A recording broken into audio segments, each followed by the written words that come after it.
was confusing. But you had to do it right. Oh no.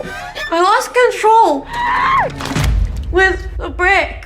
You said it was a harpoon. I think it really originates from like a what would you do for your sister kind of fantasy thought. It's like our sister fantasy fulfillment story. We like to call it. We literally like got together. It's like, come over one day, Krudy, and we'll figure out what screenplay we're gonna write together. We'd already been working together on like shorter projects, and there was like a murder board of all these things they had in common, like East Coast seashore town, we're both from Catholic families, and we both really like seaport towns, and we have a connection with them. Yeah, and it was sort of like circling all these things that we had in common. And then we were like, we have like a trio, a holy trinity of movies about covering up a murder that we were kind of like influenced a lot by around that time, which is like Morven Collar, Voltaire, and Blood Simple, which are really different style movies, but they're all like amazing films. So we were kind of we just started with this like, it's about covering up a crime and it's about sisters, and it started there. And like, as we worked on it over the years,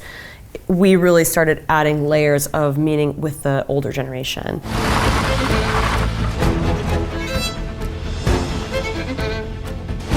It is pretty crazy and rare to bring these characters who are usually in the background and put them at the center of the story. I feel like both of us had our own sort of like revisionist look at our mother's generation, and the things we'd pushed against, and our internalized sexism. Like we both, it was like that was like the second phase of this story is kind of unpacking that and looking at these women and saying maybe we underestimated them. Actually, there's crazy stories. Actually, when I asked my Aunt Priscilla this stuff, it's more complicated than I thought. And then we started just looking at the ways that women had been powerful in our lives that we hadn't necessarily seen the same sort of like we didn't have the same framework for recognizing the power and how much they had influenced us.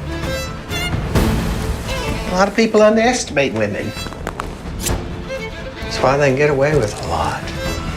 A few men have come up to us after seeing the movie and have told us how it's made them see their mothers or grandmothers differently. This one guy who we never expected to say it was like, it really had me thinking, man, my mom, she's got some secrets. And they know everything. They know everything. You think you're like getting away. I mean, just the stuff I remember being like, I used to sneak out in high school. My mom was like, I know. That's really in the fabric of Blow the Man Down. Yeah. Observation, people being like seeing everything and hiding in plain sight. And that's what we really see in the characters, these matriarchs that are walking the town, that are underestimated women. They're just having tea. What you might think of as a benign conversation or a benign observation is going into their little bank. Just because they haven't said anything doesn't mean that they don't know. And like so-and-so has had an affair with so-and-so because the car was there and then and that and there, And that was a feeling we wanted to like scale up, right? If you could scale that up to like a murder level stakes. And who's gonna put together everything? The people that are like, really, no one's suspecting them. They can walk anywhere. They can ask questions. They can seed information. And that's really what we see in these women. It used to be real bad around here. Get away from me! If it's not Enid's girls, then it's our own daughters. We wanted something better for you. They're a trio, but they have three really distinct point of view. One we kind of would say they're like the prosecutor, the defense, and the judge. And kind of that they're always hashing things out. They working together to create like a closeness, to create a unit that felt like a single unit. That three women could really feel like one. That was like all of them, and Margo, worked closely with them too to create sort of like this tension dynamic. A lot of those women have done theater forever, and they bring like a respect to the other roles.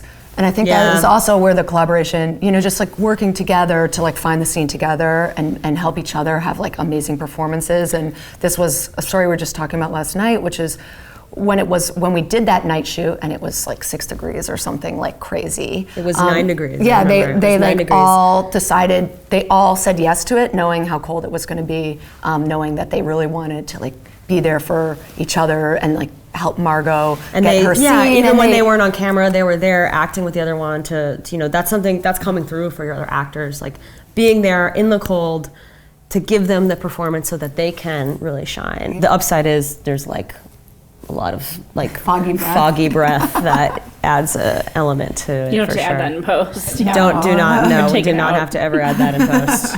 I try to protect these girls. but I can't do everything.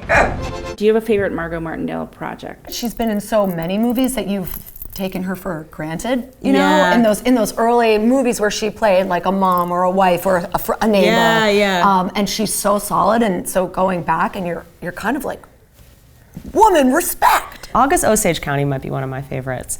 Just because that character is so juicy, and then the backstory, and it's like kind of sexuality and a sexiness, and there's this, you know, there's like, it's steamy, and she's just still such a hot-blooded woman in that one. I do want to say on the record, we think Margo Martindale is the female Jack Nicholson. Jack Nicholson. Yeah. Go on, drink up. Drink up. This is the first teacher for both of you guys? Yeah. Yes. Does working as a team make it like a little less daunting? Having a homie that you could just like talk with and be like, am I crazy? And they're like, no, you're not crazy. Like, Or yes, we're crazy. Let's do it anyways. Yeah, or just like, I actually think it helps us like affirm impulses. Mostly, you know, when when Krudy has an idea, and I'll be like, yeah. You know, when somebody's fighting for, you know, we can fight for each other ideas. Also, just like the endurance. Endurance. Endurance is really important with filmmaking. On a New England isle in a good seaport town, to me way below the man down. The script has always been called Blow the Man Down. Blow the Man Down, the shanty. We really did go on the internet. We were like Googling. The internet existed then. Yeah.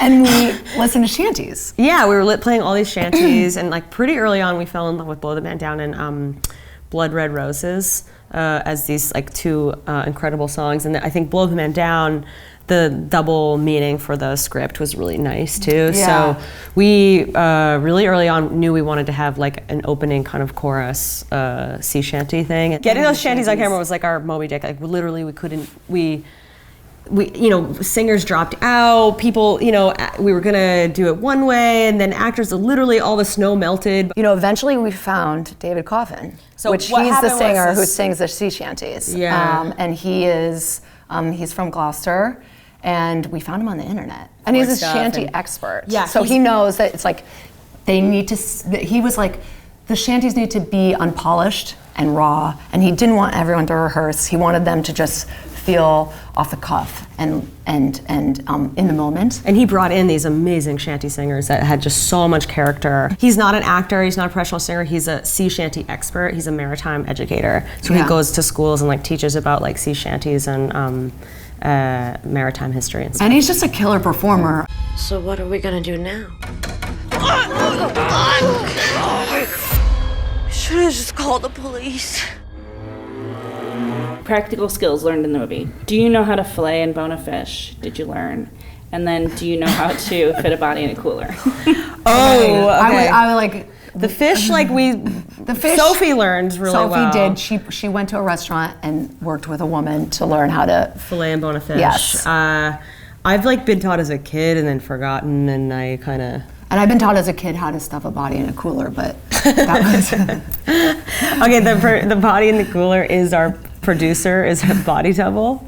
So we like, it's a real metaphor for indie filmmaking producing. Is like what Drew went through, like just this like.